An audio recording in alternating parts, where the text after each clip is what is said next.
Na FER-ju poučujem na študijskih programih elektrotehnika, elektronika in pa telekomunikacije, predvsem procesiranje signalov, potem teorijo razpoznavanja vzorcev, avdiovizualne storitve in podobne predmete, ki zadevajo signale v takšni in drugačni obliki.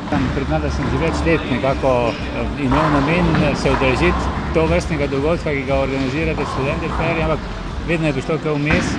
Letos pa sem rekel, da zdaj pa grem, ker sem imel ravno ustrezno luknjo v urniku in mi to ni bil problem.